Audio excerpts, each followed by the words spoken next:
कदापि ओबीसी समाज, एनटी समाज, एसबीसी समाज और हमको समर्थन देने वाले हमारा आदिवासी पीपल्स फेडरेशन होगा, संवैधानिक मैत्री संघ होगा, जमातीय मुस्लिम संगठन होगा।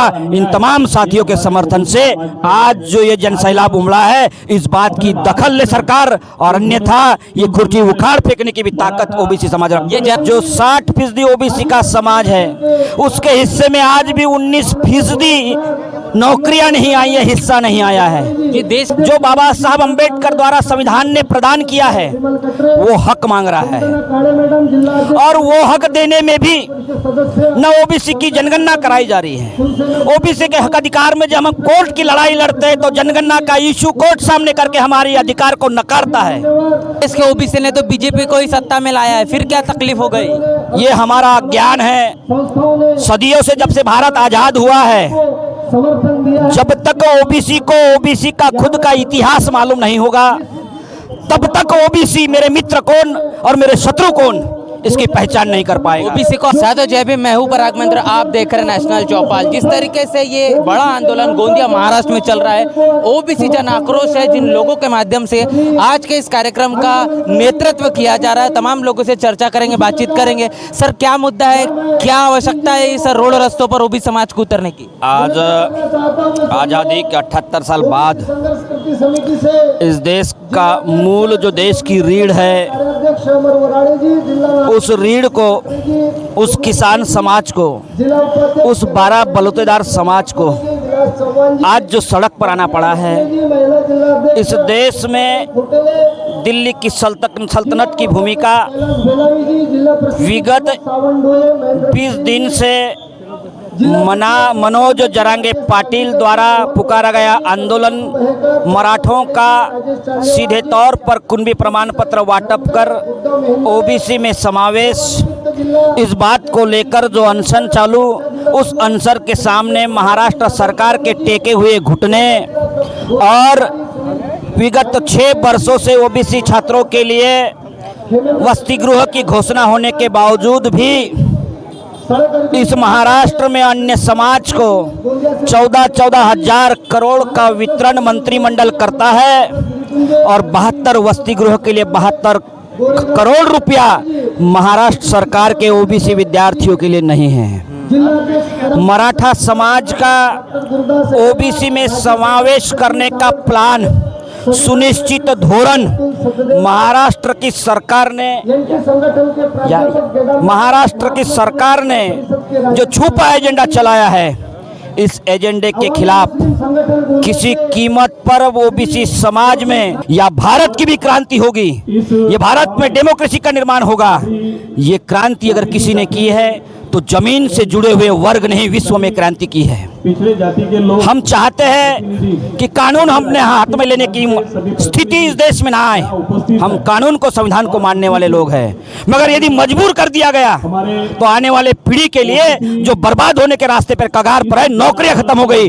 अगर कानून हाथ में लेने की बात आई, तो अब ये ओबीसी जो आज हजारों की संख्या में यहाँ अपने हक और अधिकार के लिए आया है, वो भी आगे पीछे नहीं दिखेगा। कहां से जो 60% ओबीसी का समाज है, उसके हिस्से में आज भी 19% नौकरियां नहीं आई है, हिस्सा नहीं आया है। ये देश के प्रधानमंत्री ओबीसी है, क्या जरूरत है ओबीसी समाज को आरक्षण या तमाम तरह की चीजों के लिए आंदोलन करने की? भाई, देश का कोई व्यक्ति मैं अमुक हूं, मैं तमुक हूं कहना, लोगों को बरगलाना, इस आधार पर, झूठ के आधार पर इस देश के प्रधानमंत्री ने ओबीसी को ठगा है। ओबीसी का हित और ओबीसी अधिक नहीं मांग रहा है। जो बाबा साहब अंबेडकर द्वारा संविधान ने प्रदान किया है, वो हक मांग रहा है, और वो हक देने में भी न ओबीसी की जनगणना कराई जा रही है। ओबीसी के हक अधिकार में जब हम कोर्ट की लड़ाई लड़ते हैं, तो जनगणना का इशू कोर्ट सामने करके हमारे अधिकार को नकारता है। मगर बगैर जनगणना किए मोदी जी के सरकार ने ईडब्ल्यूएस को 10% आरक्षण दे दिया। इस देश के संविधान ने संख्या के आधार पर सारे समाज को हिस्सा मिलना चाहिए। ये होने के बावजूद भी आज सड़क पर ओबीसी को आना पड़ रहा है। ये दुर्भाग्य है इस देश का कि ओबीसी के नाम पर वोट लेकर देश की और राज्य की सल्तनत संभालते हैं। एक देश के ओबीसी ने तो बीजेपी को ही सत्ता में लाया है, फिर क्या तकलीफ हो गई? ये हमारा ज्ञान है।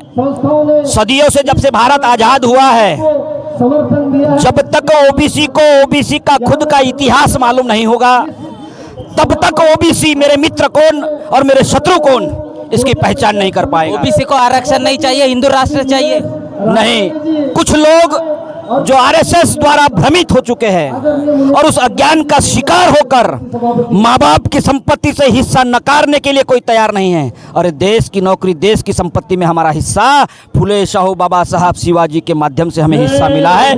उस हिस्से को नकारने की बात करने वाले लोग बेवकूफ है या सिर्फ अपनी चमचागिरी कर राजकीय हित साधने के लिए ये उनके पिछलग्गू बने हुए ऐसे स्टेटमेंट देते हैं। जो भारतीय संविधान को जलाने की बात करते हैं, क्या लगता है उन लोगों से आप उम्मीद कर सकते हैं कि देश के अंदर में आपको अधिकार देंगे? भाई, अगर ओबीसी समाज इतिहास रहा है, वैश्विक क्रांति, रशियन राज्य क्रांति होगी, अमेरिका की क्रांति होगी, फ्रेंच राज्य क्रांति होगी या भारत की भी क्रांति होगी, ये भारत में डेमोक्रेसी का निर्माण होगा।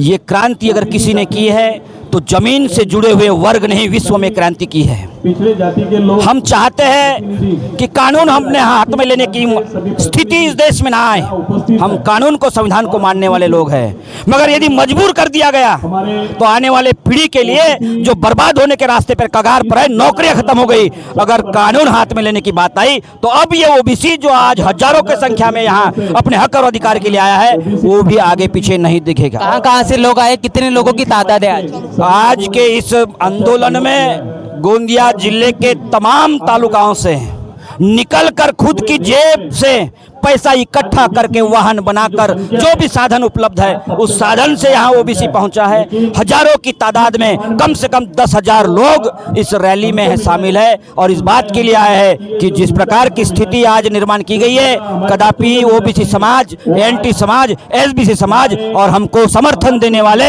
हमारा आदिवासी पीपल्स फेडरेशन होगा, संवैधानिक मैत्री संघ होगा, जमातीय मुस्लिम संगठन होगा, इन तमाम साथियों के समर्थन से आज जो ये जनसैलाब उमड़ा है, इस बात की दखल ले सरकार और अन्यथा ये कुर्सी उखाड़ फेंकने की भी ताकत ओबीसी समाज रखती है। ये जन आक्रोश आंदोलन का ये आपका जो पड़ाव है, अगर यहाँ पर आपकी तमाम मांगों को नहीं माना गया तो क्या अगला पड़ाव होगा?